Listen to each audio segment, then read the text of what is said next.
La sacrée fanfic, le grand anal. Épisode 1, une fanfic.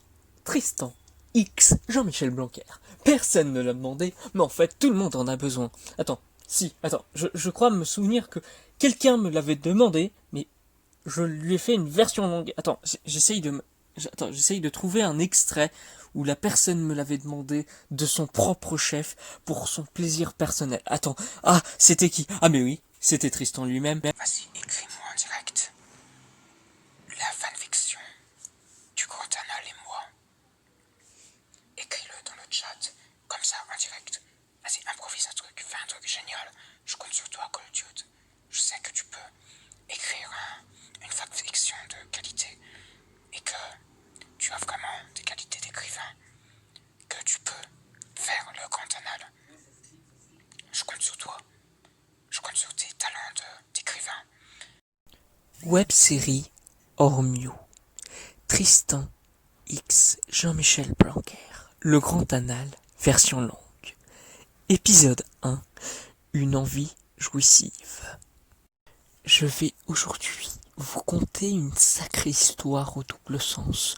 Non, je ne serai pas Call Dude en ce 11 novembre avec Five Nights at Freddy's. Aujourd'hui, je vais juste vous parler d'un petit délire parti trop loin. Un délire au début voulu par le concerné.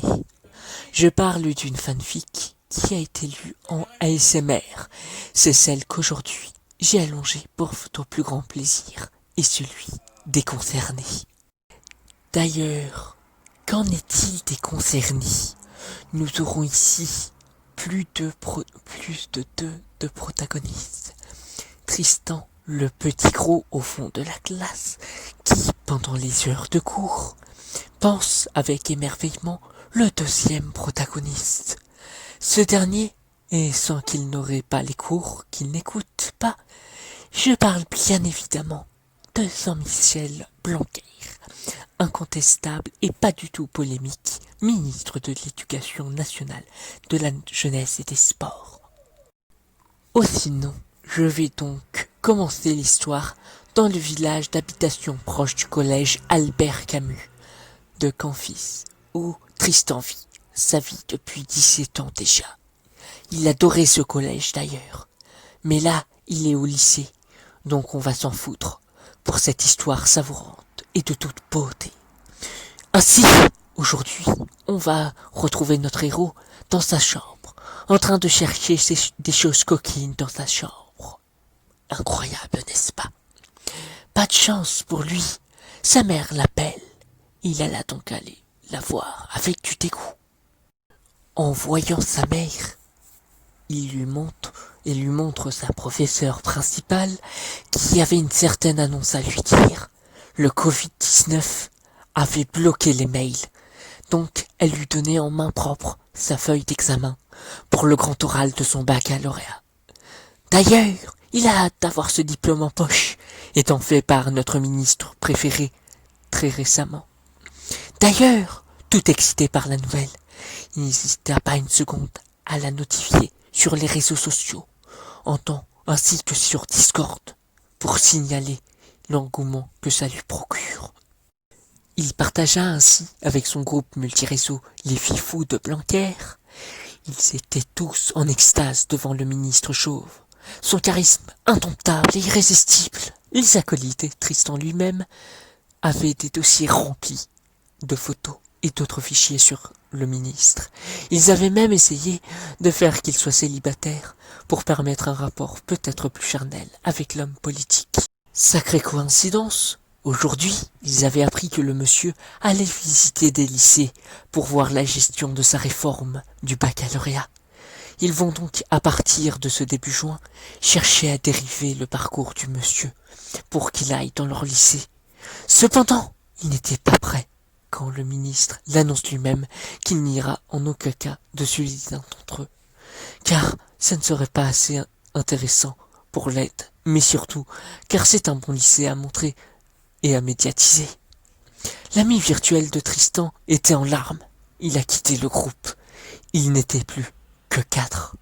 Nos 4 derniers fans du vieux monsieur cherchèrent un moyen de faire un parcours idéal à celui-là. Cela permettra à nos dernières âmes pucelles de voir leurs fantasmes réalisés. Ils vont même d'ailleurs s'envoyer des fichiers olé olé pour se déconcentrer mutuellement. Mais surtout pour la blague. Ils avaient tous un même but en espérant à ne pas être un poil de fion. C'est malheureusement que l'un d'entre eux eut le même sort. Quelques jours après le départ du premier ami, c'est son tour. La possibilité de le voir de sa fenêtre vers l'école voisine semble le satisfaire. Il n'a pas quitté le groupe.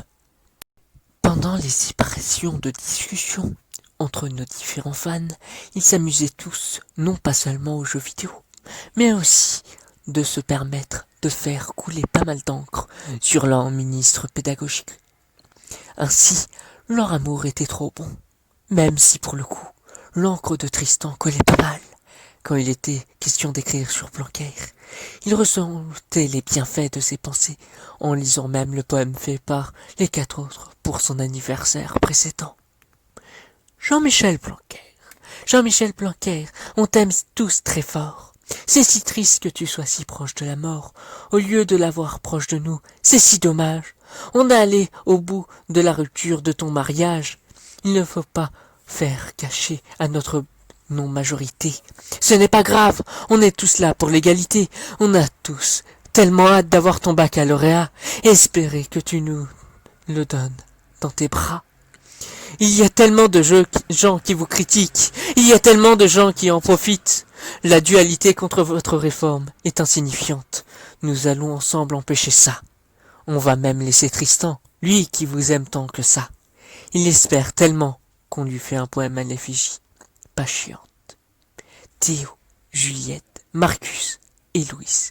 Pour Tristan, joyeux anniversaire. Celui-ci, lui, aura tant servi pour son encre blanche. D'ailleurs, celle-ci en reprit une couche sous le drap de notre héros, à l'annonce tordante de sa mère, qui s'est vue que le faire saliver d'envie. Il était même joyeux, surtout quand c'était confirmé sur les réseaux sociaux. La jalousie va-t-elle faire ravager? Mais déjà, quelle a été cette nouveauté? À suivre.